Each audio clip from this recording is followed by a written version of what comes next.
Masechet Baba Kama Daf Pe Dalid.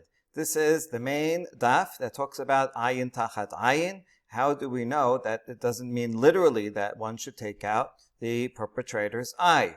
We already saw previously a baraita that brought two proofs, and now we're going to bring about 8 more arguments that ayin tachat ayin is not literal, but rather means that one pays a monetary amount for the damage. Here's the first one. Tanya, Rabbi Dostai ben Yehuda Omer, ayin tachat ayin mamon. Ata omer mamon o eno ela ayin mamash. So Rabbi Dostai taught in the Braita, ayin tachat ayin means that you pay money for the eye, for any kind of damage. One does not make corporeal punishment, but it means you pay money. How do you know that? Maybe it means actually you would take out his eye literally. Because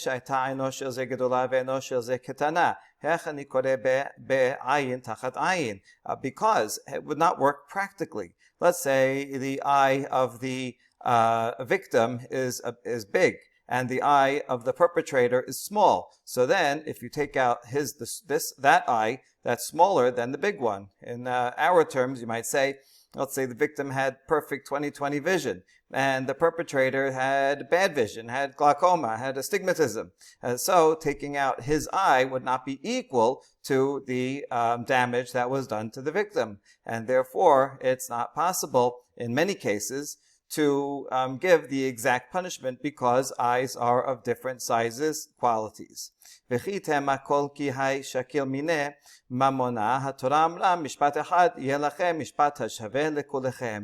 you say, well, if indeed it is that is true, that they are of unequal size or unequal power, then indeed you would pay. But otherwise, you do eye for an eye. In other words, we'll check the prescriptions and check the size and health of each of the eyes of the victim and the perpetrator. And if they're exactly equal, then you take out an eye for an eye literally.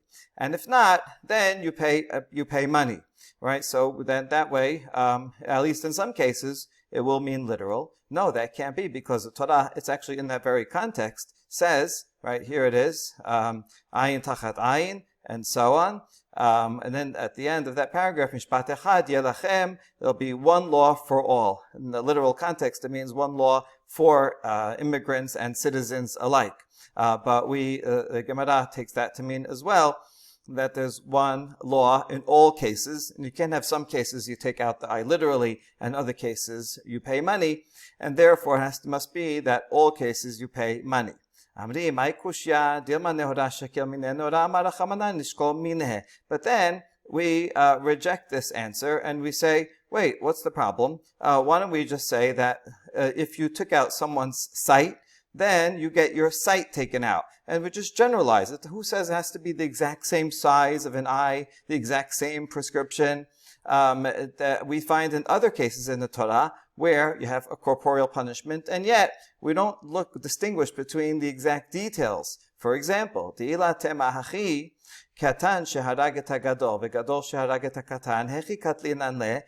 capital punishment, let's say a small person, katan usually means a minor, but here it can't be a minor because a minor doesn't get capital punishment. But we mean here a small person who kills a large person, or a large person who kills a small person. How can we give capital punishment, right? It's not the same. Or you could say it in other words, maybe a 20-year-old who kills a 90-year-old. So should you kill the 20-year-old? This one has a long time to live. This one has less time to live. So capital punishment is not equal. And people are of different sizes and different ages and different strengths. And so you could give the same argument that it wouldn't be fair. It's not equal to give a life for a life. Yet, and nevertheless, we do give capital punishment, and we give it across the board, because we say a life for a life. And we don't judge how big someone is, how much life they have. And the same thing, right, would be for an eye. So even though the Torah says there's one law for everyone, nevertheless, we treat a life, a soul. You took someone's soul, we take your soul, we take your life. And we could apply the same thing here. If you took someone's vision, then that your vision will be taken from you, and we don't have to think about the different types of eyes, big eyes and small eyes. And therefore, Rabbi Dostai's proof is rejected, because, in fact, Rabbi Dostai said, well, eyes are not equal. We answer, so what if they're not equal? If you take someone's vision, that's good enough, and that could still be one law across the board. So there's no problem in putting this into practice, and therefore we still don't have a source for ayin tachat ayin that has to be mammon. We saw two sources yesterday, but this source is rejected. Tanya idach, another braita. Here's the second proof for today. The Shimon ben Yochai omer ayin tachat ayin mammon. Atamer mono eno ela ayin mamash. This follows the typical style of midrash halacha that it presents the conclusion. Ayin tachat ayin means money. And then we ask about that conclusion. Does it mean money? Or maybe it actually means, literally, you take out this eye. So he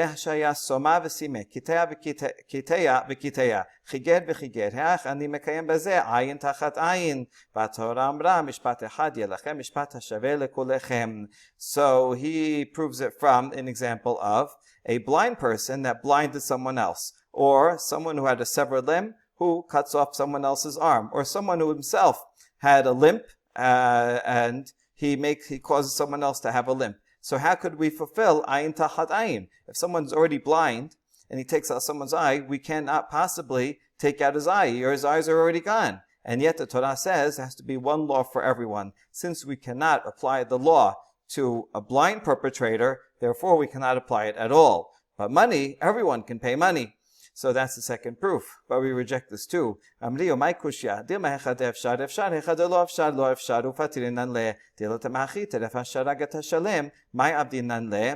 of, what's your question that you're basing your proof on? Maybe when it's possible to take out someone's eye, meaning someone who has vision is the perpetrator, then we do take out his eye. Only when someone has their limbs and cuts off someone else's limb, then we do it physically. So when we can, we do. And when we can't, then he does not get any punishment at all. We could take it literally, and no one ever pays. You only apply the corporeal punishment when possible, otherwise you don't.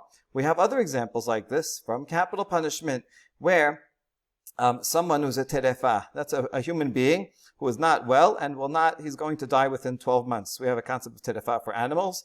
Would not be kosher. And also for human beings, if a person has a terminal illness, then it's still not permitted to kill them. But if someone would kill them, the murderer would not get capital punishment, because it says, or it's already as if, in some sense, they are dead. And so too, if the murderer is himself a terefa, you cannot give the murderer a capital punishment, because you can't give capital punishment to someone who is in this legal sense already dead, because he's going to die. So therefore, we see that you do apply capital punishment to regular healthy people, even though there are exceptions when it's not possible to apply capital punishment, but that's okay. Just because there are exceptions when we cannot apply the rule doesn't mean we never apply the rule of corporeal punishment. So if we can apply that in cases of murder and capital punishment, so too we can say that if someone is blind and he blinds someone else, okay, so we can't take out his eye because he has no eyes, but other people, maybe we could. Rather, it makes sense that when we can apply the corporeal punishment, we do. When we cannot, then we don't, and he gets no punishment. The consequence of this would be that if a blind person could go and take out people's eyes, and we couldn't punish him. Okay, but since it is possible to make such a distinction, so there is no proof from here. So we try another possibility. Ishmael Tana Amar Kera Ken yinaten bo ve'en netina ela mamon ela me'ata kasher yiten mum ba'adam hachinami de mamon. Who? So he learns it from the pasuk that whatever he did, so you do to him. And the word and yinaten bo. And this word natan means to give. What can you give? Right? You don't give someone your eye if you take out the perpetrator's eye. He's not giving it; it's being taken away. But giving, we use that word, means giving money. So kenyinaten bo, nitina has to mean money. Okay, we challenge that. That's his proof. We challenge that because earlier in that pasuk it says ka'isheten mum ba'adam. Let's look at the pasuk here. It's in the pasuk before. Ish ki ten mum ba'amito kasher asa ken ye'ase lo. So the challenge is, it says the word yiten, but here the word natan obviously is not referring to money, but referring to an actual an injury. Someone gives an injury to someone else. So you see the word yiten can refer to injury. Therefore, and it already says here that it will be done to him. And then it says shevet tachat shevet, ayin tachat ayin, shen tachat shen. And then it says kasher yiten mum ba'adam ken yinaten bo. This was where the proof was from originally, from pasuk 20. Ken yinaten bo, it will be given to him. And we said this is money, but it doesn't have to be money, because up here it is not about money. So how are you going to answer that? Amri deber bishmael kedai tarad Hashem kedi ketib bish kiten mum mamito kasher asa ken ya'ase lo ken yinaten bo lamalish mamina mamon. So we explained that Rabbi Ishmael, the Braita from his school, is actually not, the derivation is not from the word natan. You're right, the word natan can mean to give an injury also, as well to give money, but rather it's from the extra pasuk. The pasuk 19 already said, if someone causes injury to his friend, whatever he did is done to him. So we already see here the principle of reciprocal punishment. The next pasuk says, so too it shall be given to him. This is an extra pasuk. Why do we need it? So the extra pasuk comes to teach mammon. That's what he meant, that yinaten means mammon. But we challenge this, kasher yiten mum ba'adam lamali. Wait, why do we need this whole phrase, kasher yiten mum ba'adam? That entire phrase we already said. And the answer is, yeah, you're right, that entire phrase is also extra, but since I wanted to add the phrase keninaten bo to teach monetary payment, so it adds an introduction. In other words, this entire phrase, kasher yiten mum ba'adam keninaten bo, is entirely extra. But you can't just said keninaten bo, it has to give an introduction to that. So the whole phrase kasher yiten mum ba'adam is in fact only here in order to say ken yinaten bo. But this whole thing is extra, and the whole thing is extra to teach that we do not give corporeal punishment, but rather one has to pay. So this is a successful proof. Okay, you're right. We go on and try to look for more. Deber Rabbi Chiyatana Amar Keda Yad Biyad Davar Anitan Miyad Leyad Umaynihu Mamon. So since one of the things that says in the pasuk is one gives a hand for a hand. So a hand means something given from hand to hand. What do you pass someone from your hand to that other person's hand? Money. So yad beyad. This is from pasuk in Devarim. It doesn't say the word tachat here, but rather a slightly different formulation. So therefore, this must mean money. Yeah, but the next phrase in that very same pasuk is foot for a foot. So what does that mean? Do you pass what do you pass with your feet? Do you pass money with your feet? Other things? So that doesn't make sense. So if you say yad biyad means money, then that cannot apply to regel beragel, and therefore we reject that this explanation. But let's try to explain it better. This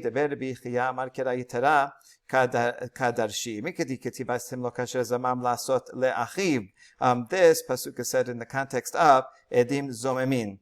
And the derivation is not from the fact that yad le yad means something that has to be passed, but rather from the extra words. Since the pasuk already said a general principle, whatever he did, that's what is done to him, right? An ed zomem, if he's found to be a conspiring witness, that he was not even there and could not have witnessed it. So whatever he tried to make the victim the defendant do, that the witness has to give the same punishment, pay the same amount, get capital punishment, get lashes, whatever it is. So mamash. And if you would think that means literally, if he was going to cause someone to get corporeal punishment, so he's given corporeal punishment, yad biyad lamali, why do I need the extra phrase? Just leave it at that. Kasher azamam lasot lachiv. So that will be done to him. Yad biyad is an extra phrase. So why is it added? Shemamina mamon. That means money. Okay, so that's a good answer. But regel beragel lamali, adichtiv yad biyad ketiv name regel beragel. So why do we need the extra phrase, foot for foot? Oh, since it already mentioned hand to hand, we needed the hand to hand to teach us that you pay money. So then it went on and gave other examples too. This is both in this and the previous examples, very interesting. We say the Torah does not have any extra words. And since there are extra phrase here, so we learn, and that's mamon from the extra phrase.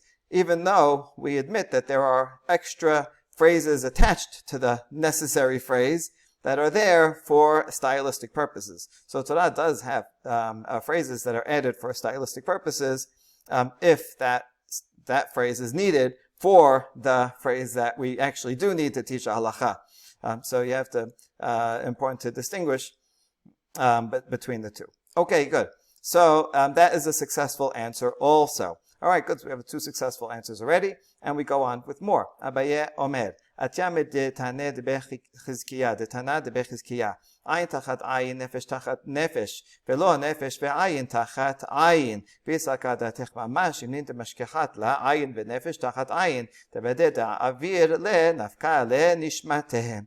Sabeh explains that we derive it from a baraita from the school of Chizkiya, who said that you have to give an eye for an eye, or a capital punishment in the case of a murderer, then you give the murderer also capital punishment.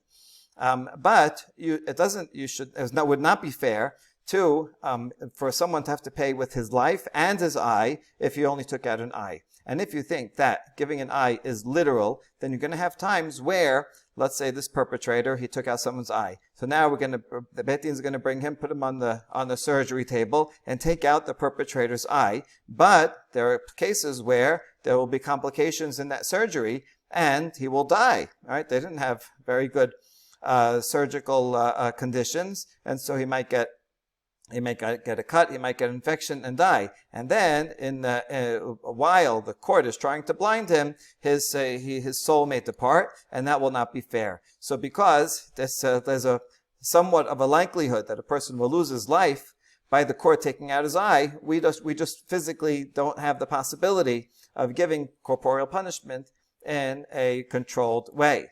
So that's the proof. We challenge it. Umay kushya.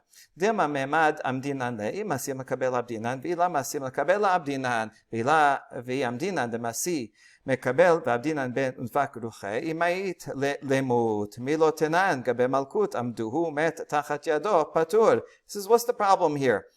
You can apply this practically without a problem. We'll make an evaluation, a medical evaluation. If this person, the perpetrator, can he withstand this punishment of taking out his eye or not? And if we estimate, we bring expert doctors and says, yeah, he's healthy, and yeah, you can do the surgery and take out his eye, and he'll be okay. And if it ends up being wrong, there's always complications in surgery, and something goes wrong and he dies. Okay, so that's out of our hands. After all, regarding lashes, which is a corporeal punishment that everybody agrees is a real corporeal punishment that the court actually gives, there also, you bring the doctors and they evaluate him. How many lashes can this guy take? He can take 25 lashes, the doctors say. All right, now if you end up, the court gives him 25 lashes and he dies, well, okay, what can you do? The one administering the lashes is exempt because he's following the procedure. So it's true, sometimes things go wrong, but it doesn't prevent us from applying lashes, and so therefore it should not prevent us from giving corporeal punishment. We'll follow the estimation of doctors. Hopefully they're usually right, and just because once in a while something can go wrong doesn't mean that you never give punishment at all. So that answer is rejected. Rav Zevid Mishmed Rabba Amar Kerape Sa Tachat Pasa Liten Sa'ar Bimkom Nezek Visakadatech Mamash Kechide Lahai Have Sa'ara Lahai Name It Le Sa'ara. Interesting proof.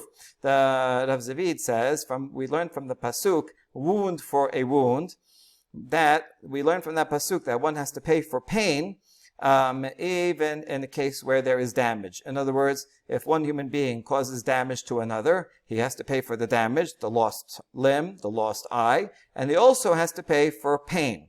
Now, if you think that it means you literally take out the perpetrator's eye, well then just like the victim felt pain, so too the perpetrator will feel the same amount of pain when you take out his eye. and therefore he should not have to pay more to the victim for the pain, because he's experiencing the same pain. In other words, if it's literally an eye for an eye, then that's all there should be, because taking out the victim's, the perpetrator's eye, he loses his eye, and he feels the same pain that he inflicted, so he shouldn't have to feel that pain and also pay. So from the fact that we learn from this pasuk that the perpetrator pays for pain, means that he only pays for pain, but doesn't have to feel the pain himself, and therefore that's proof that we don't physically take out his eye. But we reject this proof. It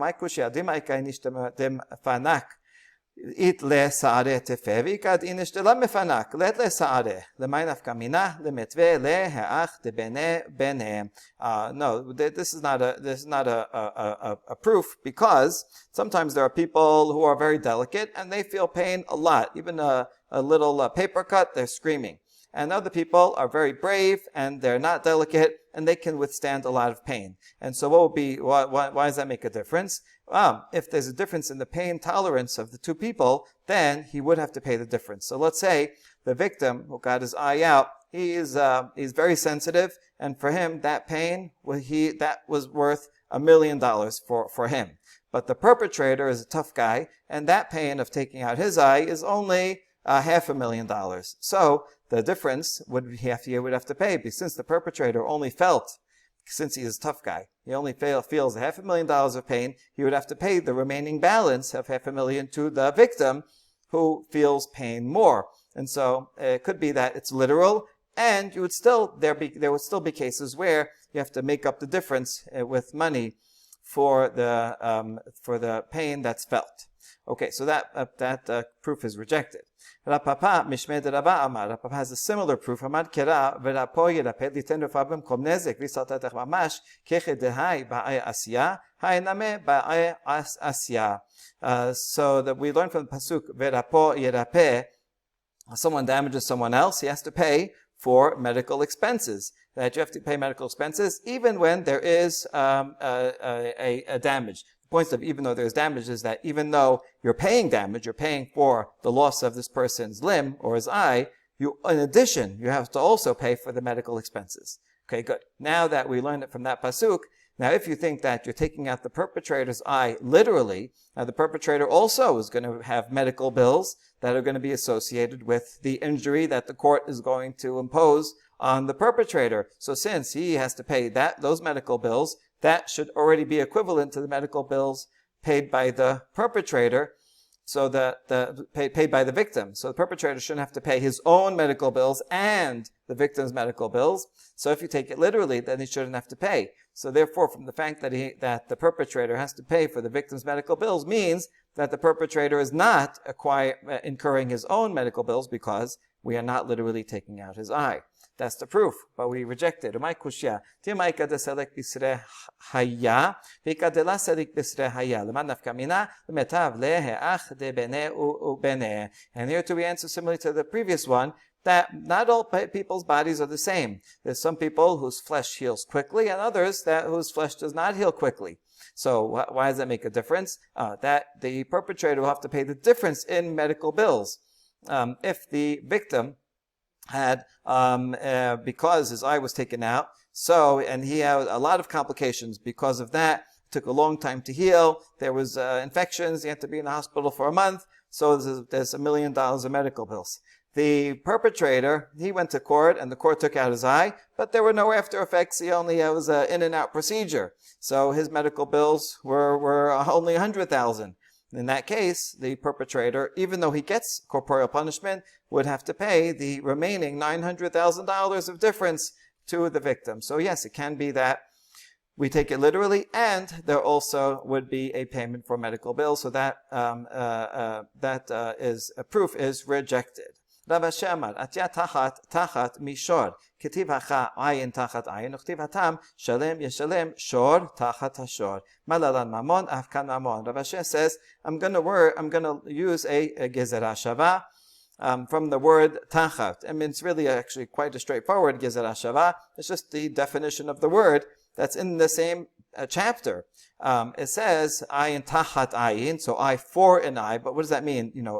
In compensation of, as replacement of. So we have the word tachat here. We also have the same pasuk later on in the Perek that says explicitly, one should pay shor tachat shor. If my ox damages your ox or kills your ox, I have to pay an ox for an ox. But it says shalem, which means a monetary payment. If my ox kills your ox, I don't physically have to pay an ox, or if I kill your ox, I don't physically have to take an ox and replace the physical thing. I can pay the value of it. $1,000, how much was yours worth? $1,000, I pay you money. So even though here it's clearly referring to a monetary payment, yet it still uses the word tachat. So just like regarding damage to an animal, the word tachat means monetary payment. So too, when a human harms another human being, and it says also the word tachat ayin, the word tachat means mammon. That's just the definition of the word.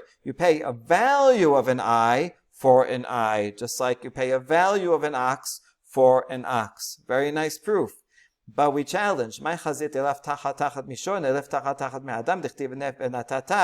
tachat nefesh. Mamash afkan mamash. Hold on, in the very same Perek, says you can learn, instead of learning from an animal damage. Why do you learn from damage to an animal? Learn the word tachat as applied to a human being, where it says if one person murders someone else, then you have to give nefesh, you have to give a life for a life. And here it means literally a life, right? Everybody agrees that there is corporeal punishment, capital punishment for murder. And therefore, just like in this case, tachat means literal, corporeal punishment. So to ayin, tachat ayin. So now you see the word tachat can mean both things. So the sages answer, Amre danin nizakin min nizakin, ven nizakin mimita. We're going to compare things that are more similar. We should compare damages to damages. Damage to an ox, so it means monetary payment. Therefore, also damages to a person, like taking out his eye or limb, would be monetary. And we're not going to compare it to murder. That's a different category altogether. But then we would challenge that.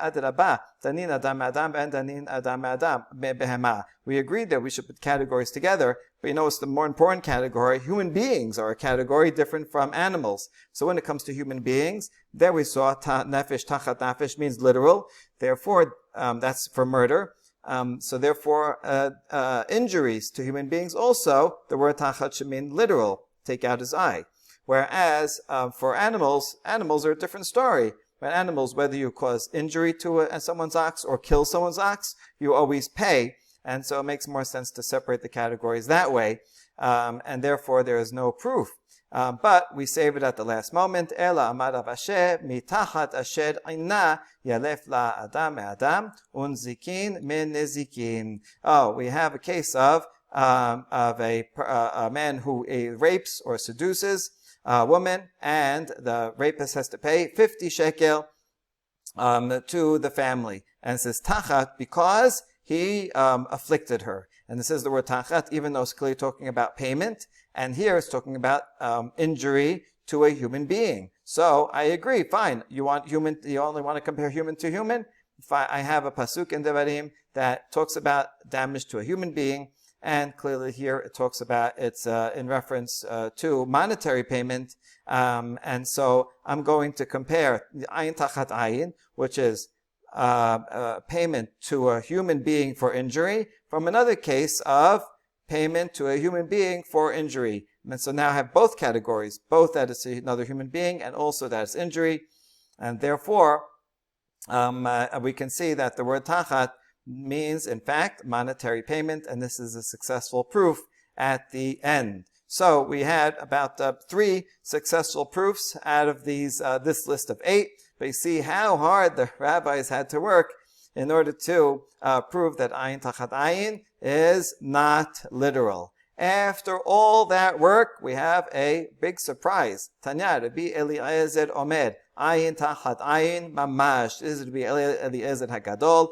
He's the sage who was excommunicated for going against the majority in the Aven Avachnai story. And he says a very bold statement, ayin tachat ayin means literal. You take out the person's eye. This is quite astounding that we have such an opinion here, especially because the Rambam, when he talks about, he says anything that there's a machloket about, means it was a law that was developed by the sages, that was derived from Pesukim. But if it's halacha l'Moshe Sinai, then it goes, then never was machloket about it. And he brings as an example of a halacha l'Moshe Sinai, about which there is no machloket, he brings this example of ayin tachat ayin. And yet here we look at the Gemara and we see that there actually is a machloket about this. There is one opinion that says mamash. So that's an important question about the Rambam. But here, this could be the answer, because the Gemara cannot believe that Rabbi Eliezer would say that. Mamash akadatech, Rabbi Eliezer letle kechol ani tanae. Wait, does Rabbi Eliezer really mean? Does he mean when he says mamash? Does that mean literally mamash? Where we really take out his eye? Does he not agree with all the other Tanaim? Look how many opinions we said before. Even though we didn't accept all the proofs, that's because we found a way to challenge the proofs. But all those Tanaim who agreed that ayin tachat ayin means a monetary payment. Rabbi Eliezer went against everyone. Amar Rabba, lomar she'en shamin oto ke'aved. Amar le'abaye ela keman keben chorin. Ben chorin mi'it le'demeh. Ela amar Rabba she, lomar she'en shamin oto ben nizak. Ela b'mazik. Rabba says, no, Rabbi Eliezer did not mean literally that we take out his eye. When he said the word mamash, it means that we don't estimate the value as a slave. When you take, generally, how do you estimate damages? You say how much is a person worth on the slave market with an eye versus without an eye, and you subtract the difference. But that is a relatively small amount. So when he says mamash, he means we are going to evaluate not as a slave, but as a free person. So Abaye challenges Rabbah. So, well, if you're not going to evaluate him as a slave on the slave market, then what? A free person? But a free person doesn't have a value. There's a slave market for slaves. But you take a free person and say, how much is this person worth? What, $1 million, $10 million, $100 million? There is no value for a free person. There's no valuation. So there's no way to decide how much a person is worth with his eye or without his eye. So the only way to decide is based on his value as a slave. Rather, Rav Ashi explains what Rabbah must have meant, that we do not make an evaluation of the victim, but rather of the perpetrator. Right? We thought before that you'd look at the victim and say, how much is the victim worth with an eye and without an eye, and then the perpetrator has to pay the difference. Not so. When it says ayin tachat ayin, mamash, what Rabbi Eliezer means is that since the perpetrator, his punishment should be, theoretically, that he would lose his eye. Now, we don't actually take out his eye, but when we decide the value of how much he should pay, it's not the value of the damage that he did to the victim, but rather what his eye would be worth. So we evaluate the mazik, the perpetrator, how much he is worth with his eye, which he currently has, how much he would be worth if we had taken out his eye, and he has to pay that amount. And so that's what Rabbi Eliezer means when he says mamash. But you see the Gemara, the Amoraim, after Rabbi Eliezer, cannot believe that Rabbi Eliezer would mean that we would literally take out his eye, and therefore this could be why Rambam lists this as something about which there was no machloket, because even though Rabbi Eliezer says mamash, and without the rest of the discussion, sounds like it does mean literally, but the explanation of the Talmud is that even Rabbi Eliezer just means mamash in the sense that he theoretically should get his eye taken out, and therefore he pays the damage as a kind of kofid. We said before, there's no ransom. There's no ransom for a murderer, but there is ransom for a person, for someone who causes injury. So this would be similarly a kind of ransom, right? He really does deserve, in a moral sense, that he should get the exact same punishment, but in practice, he pays for the value of the perpetrator's eye. We next have a story about an injury. A donkey severed the hand of a child. Poor kid. Papa bar Shemuel, the case came before the Papa to adjudicate. Amar lehu zilu shomu le arba'a devarim. And Papa bar Shemuel said, you have to go and evaluate the 4 different payments to give to the child or to the father of the child to pay for his pain and medical expenses and shame and loss of work if he was working. Rava objected. What do you mean only 4 items? We have to pay 5 items. What about the damages? Right, the value of his arm. Rava says, yeah, that's what I meant. I meant, of course, the damages, and you also have to pay the 4 others. All right, now that we clarified that, all 5, then Abaye challenges from the other direction. But this damage was done by a donkey. And donkey that causes damage, the owner only pays damages. Right? You only pay for all the other 4 things when it comes to a human who damages another human being. But if a human damages an animal, or an animal damages a human, or an animal damages an animal, then you only pay nezek, only the damage, only the value of the injury, and not the other 4 things. So Malehu says, yeah, you're right too. What I meant is only pay that one, only nezek. So he went from saying pay 4, leaving out nezek, to saying, oh yeah, what I really meant is only nezek. Okay. Now it says go evaluate him. What do you mean evaluate him? The free people don't have an evaluation. Don't we evaluate a person as they would be evaluated as a slave? He says, yes, that's what I meant. Go and appraise him as a slave. Good. The father of the child, who now would stand to receive payment for this injury that was done to his kid, said, I do not want my son to have to go stand in evaluation as a slave. It's embarrassing. It's demeaning to have to come and say, he's going to have experts come and say, well, what do you think? How much is this kid worth? He's kind of weak, he's kind of strong, he's kind of short, right? And he has to sit and listen to all that. It's bad enough his arm got taken off by a donkey, and now he has to go through this demeaning process. Says, forget it. I'd rather not get paid. Says, hold on, but the child has money coming to him, and now he's not going to get paid. And the father said, when he gets older, I will pay him the value myself for my own money. I'd rather have that, incur that loss, and whatever the money amount is, I'll decide how much it is, and I'll give it to the kid to pay for, all his loss, and not have to be so demeaned. Which is a really interesting story, because it kind of shows you the psychological effects of being evaluated as a slave. And what that entails. Another story. Another ox that chewed off the hand of a child.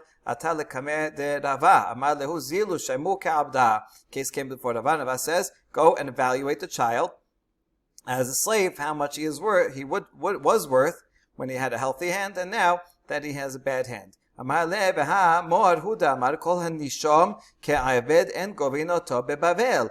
asked Rava, you're the one that taught that any judgment that requires an evaluation as a slave, we do not do that, such an evaluation, do not collect it in Bavel. The rabbinic judges in Bavel are not authorized to make these appraisals, and therefore they cannot give such judgment. And Rava says, you're right. As a court here in Bavel, we cannot demand that the perpetrator pay that amount, but we can still give the amount, evaluate, and say this is the amount that you would be paid, such that if the injured party seizes those assets from the perpetrator, then we let him keep it. So even though we can't make the perpetrator pay, because in Bavel the judges don't have that authority, but we can still give a judgment that the victim can take into his own hands. Rava le ta'amed, amar Rava, nizkeh shor beshor v'nizkeh shor be'adam govin oto be'bavel.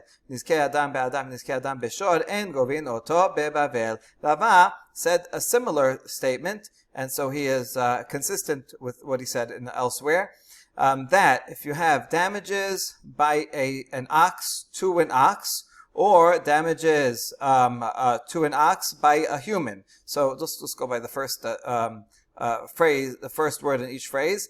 Damages that are caused to an ox. The judges in Bavel can collect that, because that's just plain monetary damages, and those are easy to evaluate. and they can do that. Whereas Nizkei Adam Ba'adam, Nizkei Adam Beshor, damage is done to a human being, either by a human being or by an ox, that the judges in Bavel do not collect, because that requires, well, we're going to see why. It requires a lot more skill, knowledge to figure out the slave market, how much the person was worth before and after. So the Rava said that we do not make evaluations regarding human damage in Bavel, and this is consistent with this case here, where it was a human child, and that's why he said, he agreed that we do not make evaluations, we cannot make the perpetrator pay. And now we ask, what's the difference between human damages and damages to, and what's the difference between a case of damages to a person, either by a person or by an ox, that we do not adjudicate that in Bavel? Elohim ba'inan veleka nizkei b'shor b'adam name. Is because the pasuk says you have to go to the judge, and the pasuk Elohim refers to the judge, and we don't have ordained judges. There's no official semicha in Bavel. Well, but that's true for damages done to an animal, whether by an animal or by a human. Also, pasuk says you have to go to the judges, and so we don't have official judges for that either. So that wouldn't make a difference. We're going to go through a long list of possibilities of why Rava makes such a differentiation. So this one doesn't work. Elohim ba'inan veleka. We also don't have that in Bavel. Ela ma'ishena shor b'shor b'adam. Rather, the difference is that when there's damage to an ox, either by an ox or by a human, there we say that the judges in Bavel are acting as agents of the judges in Eretz Yisrael. Just like we have such agency regarding admissions and loans. In Bavel, the judges can adjudicate admissions. If someone comes and says, I admit that I owe, or someone can prove that he owes money, then, although in Bavel, they don't have official semicha and official judges, but the judges in Eretz Yisrael say, you can be our agents to collect on such cases. You look into the case, decide, and you can be agents. So too, damage to an ox, they can adjudicate in Bavel as agents. Well, if that's true, then then why do we say the same thing for damage to a human being, either by a human or by an ox, that the judges in Bavel are acting as agents, just like they act as agents for admissions and loans. So should be no difference. No, we can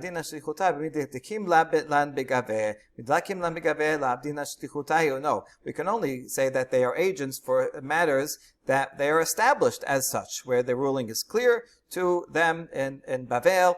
But things that they are not established as experts, they cannot. So this would apply to damages to animals, but not damages to humans. But the answer to that is not true. Even damages to animals, the judges in Bavel are not experts.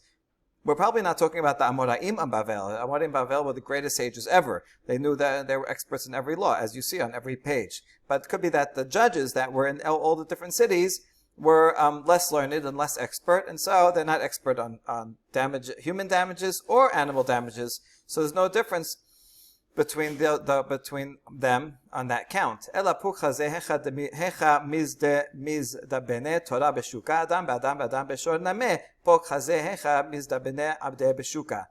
an answer is, we can go and see how much an ox is worth in the market. In other words, evaluating an ox is pretty easy. Right? You look at the size ox, big, small, and see how much it is on the market. That's why they can adjudicate animal cases.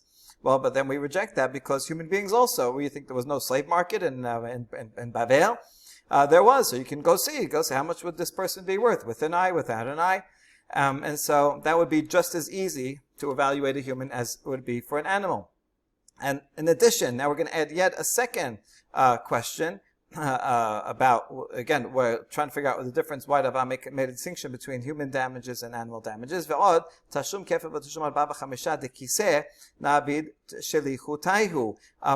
don't we allow the judges in Bavel to adjudicate payment of double, like by a thief, or 4 and 5, a thief who stole an animal and slaughtered it, or sold it, and they could be agents. And those are pretty easy to calculate because you just multiply by 2, multiply by 4 or 5.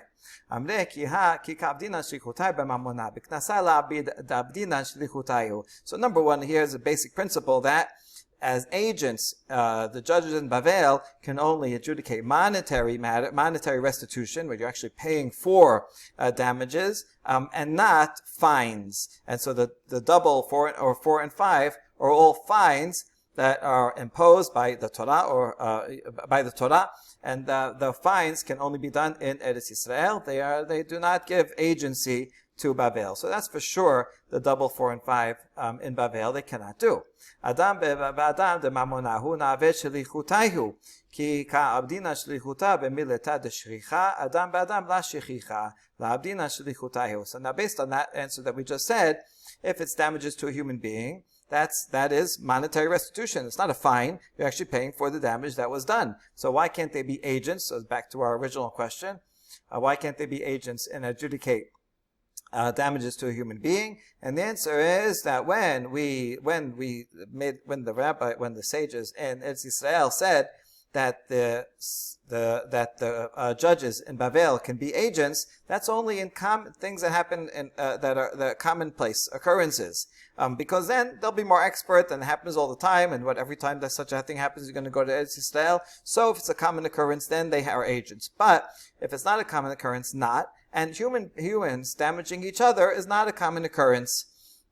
People do get into fights once in a while, but it's really not as common as animals being damaged. Animals, that happens all the time. That would be the equivalent of our fender benders that, these happen all the time. People actually punching and harming each other is a lot less common. So that is the answer right now. But we ask about the but there is a type of human damage that is common, and that's humiliation and degradation after rape or seduction, which sadly sounds here like, according to the Talmud, that this was common. So why don't we allow the judges in Bavel to adjudicate those cases? And so we answer, indeed, yes, in Bavel, Papa did adjudicate a case of humiliation and made someone pay 400 zuz because that person was humiliated. But we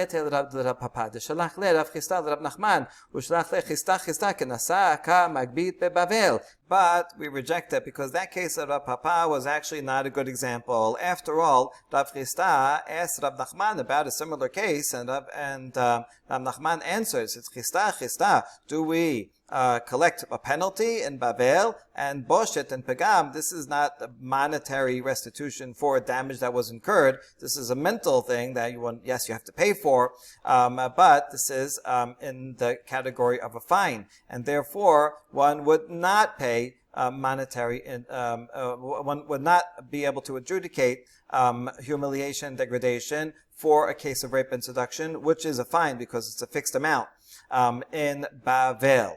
Now, so therefore, even though those things are common, and yet they're not done in Bavel, so the final answer is that when we say that in Eretz Yisrael they allowed the judges in Bavel to be agents, they only said they can be agents on 2 conditions. If it's something that is a common occurrence, and also something that involved a monetary loss. In other words, an actual injury to an ox, or which would be common, and is an actual monetary loss, or a loan or an admission where you took my money and now you have to pay it back, and that also is common, and involves actual monetary loss on behalf of the victim. But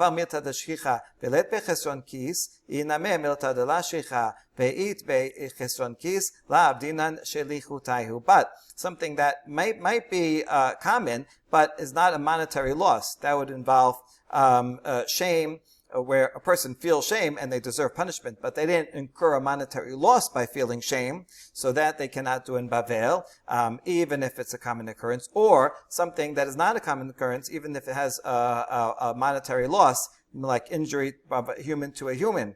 That's a monetary loss, but it's not common, and that therefore the rabbis in Bavel are not the authorized to be agents.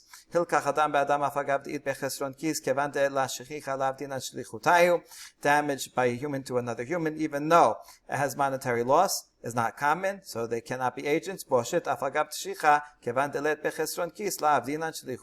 And humiliation, even though it is common, it's not a monetary loss, and therefore also the sages in Bavel cannot adjudicate those cases. Okay, so and all this was assuming that an ox that causes damage to an ox, or anyone that causes damage to an ox, that case you could collect in Bavel. Maybe human not, because and humans don't usually go and harm oxes. But an ox that gores another ox, that's common, and it's a monetary loss. So those you can pay in Bavel, right? That was our conclusion. That we explained Rava. He made a distinction. Here's the problem. Rava said yet another statement in contradiction to the one that we were discussing this whole time.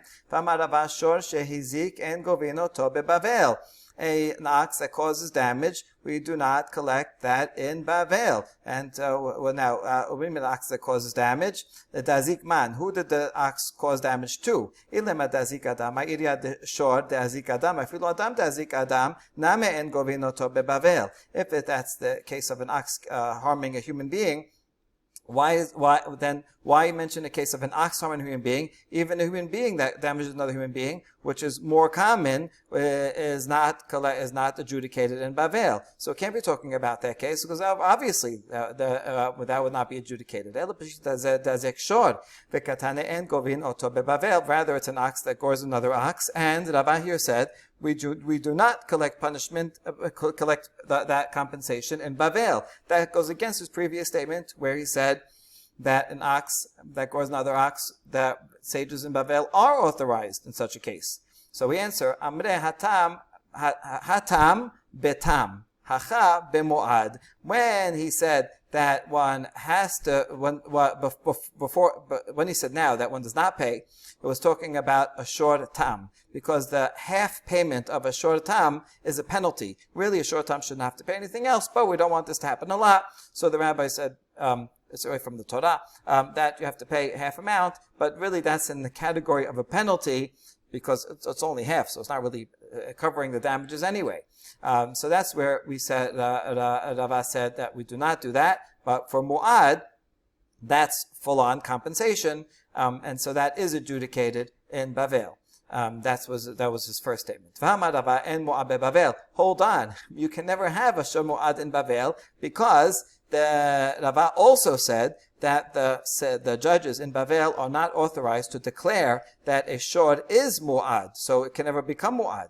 The answer to that is Amre Ya'ad Hatam ve'aytu halecha. We're talking about a shor that damaged 3 times in Eretz Yisrael and was adjudicated in Eretz Yisrael to be a shor Mu'ad, and then was brought over to Bavel and then caused damage in Bavel. So that's how it became a shor Mu'ad. But that's not a common occurrence. And you just said that uncommon occurrence we do not adjudicate in Bavel. We're talking about a case where the judges from Medinat Yisrael came to Bavel, and they are authorized, they have proper semicha, and they declared an ox to be shor Mu'ad, and then it went and gored. And then that's the case that Rava was mentioning, that then the Babylonian judges can decide to collect payment for that. So but that also is very uncommon, that the judges are going to come, and then the shor Mu'ad is uncommon, and this whole case is uncommon. And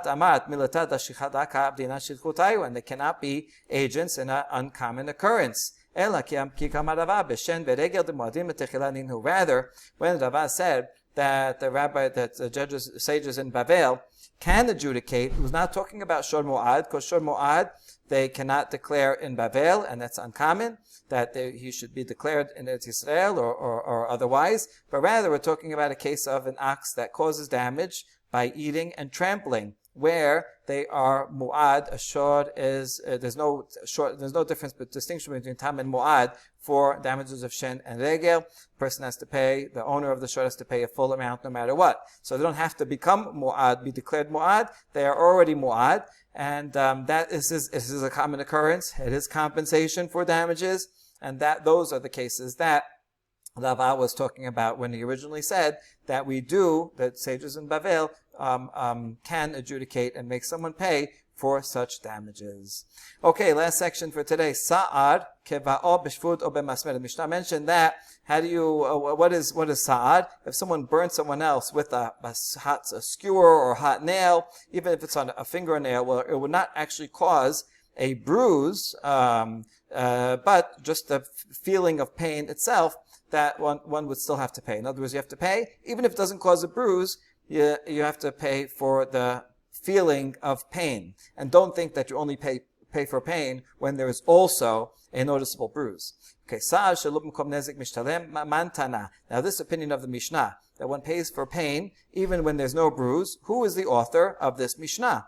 Amar Rava ben Azai, the Tanya Rabbi Omer, Kiviya ne'emra techila, Ben Azai Omer, Habura ne'emra techila. So Rava says must be Ben Azai, because we have a Braita where the B says that Kiviya, a burn, is mentioned first, whereas Ben Azai says a Habura, a bruise, is mentioned first. They're talking about this pasuk here that says Kiviya tachat kiviya, pesa tachat pasa, Habura tachat habura. Now obviously it says burn first in the pasuk, and then it's interrupted with wound for wound, and then it says bruise for bruise. So it literally says burn first, but they're not talking about which is mentioned first. Everybody has the same Torah, but which one we're giving primacy to, and so here's how they explain it. What is this cryptic machloket about between Rabbi and Ben Azai? Rabbi sabar kiviya delet behabura mashma. Rabbi says we look at kiviya first. That's what he said here. Kiviya is mentioned first. We look at it first, and we say, look, a burn sounds like it's just a burn, just a feeling of a burn without any bruise. So, but then the pasuk goes on and adds a bruise for a bruise to tell you that when the pasuk said a burn, it's only if it also has a bruise, then you have to pay for the feeling of the burn. But if there's no bruise, then you don't pay for pain. So that's Rabbi who says you do not pay for pain alone. Ben Azai savar kiviya de'it bechabura mashma. Katav rachamna chabura legaluya ala dechiviya delet bechabura. Ben Azai says, no, if you had kiviya alone, I would assume that meant you pay for the feeling of burning, if it has a bruise. And that's why the pasuk says separately, chabura, a bruise, to say, oh, bruise is a separate thing, and to teach you that when it said burn, it means a burn only without a bruise. So you see, Ben Azai is the one that, because he's focusing on habura as a standalone unit, and therefore kiviyah means a burn only. So he's the one, he'll be the author of our Mishnah, because he's the one that says that pain alone, even without a bruise, one does pay. Now, this explanation of the Braita seems to not fit what their actual wording. Matkif la Rav Papa. Adraba ipecha mistabera. Rav Papa says, no, from their short words, cryptic words, it actually sounds like they interpreting the Pisukim the opposite of what you just said. Rabbi Omed kiviyah nemra techila. Rabbi said, his literal words says kiviyah first. So that means we focus on kiviyah. Savar kiviyah de'it bechabura mashma. So the word burn, if we look at it by himself, it sounds like a burn with a wound. So pasuk adds also bruise to say that, bruise is a separate category. Now I know that when I said burn, that means even a burn as a separate category without a bruise. So actually the B is the one that says a burn alone, one has to pay for. So according to the Papa, the B is Rabbi Yehuda Nasi is the author of this Mishnah. And Ben Azai omer chabura nemra techila. So we switch it around. Ben Azai, he said literally that we look at chabura first and separately. Savar kiviyah delet bechabura mashma. Katav rachamna chabura legala de kiviyah de'it bechabura in ila la ve'a maskana kaimi.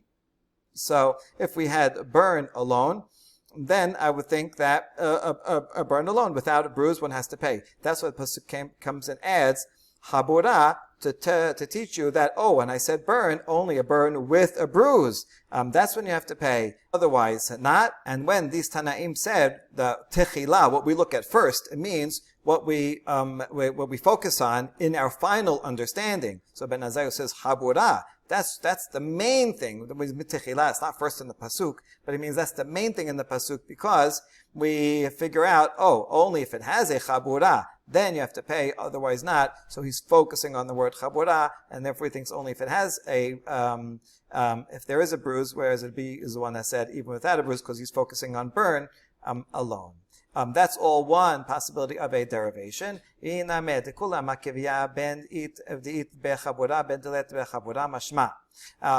maybe, in fact, everybody agrees regarding that machloket just now, that the word kiviyah, whether there's a bruise or not a bruise, is called a burn, and so according to that, kiviyah alone, which is just referring to pain. Rather,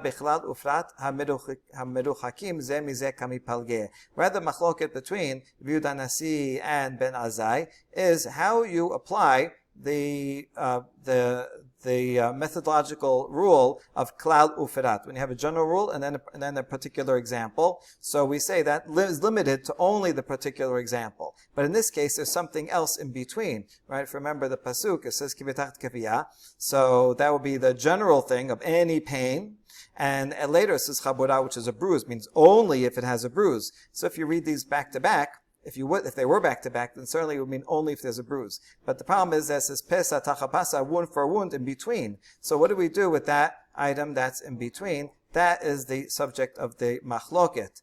So Rabbi Sabar en daninoto bichlal ufrat. Rabbi says there's something in between. So we're not going to consider this a klal ufrat, and therefore it means that we look at the klal by itself, and that includes a burn. That includes pain only. Even without a bruise, you have to pay. And so Rabbi is the author of our Mishnah. Ben Azai Sabar denoto bichlal ufrat v'chitem achavura lamali ledamim yeterim. Ben Azai says, even though it's separated and there's something interrupting, we still treat it like a klal upirat. And therefore, even though there's a generalization of kiviyah, that means any pain, but that's limited by the example of chabura, that means only a bruise. That explains Ben Azai.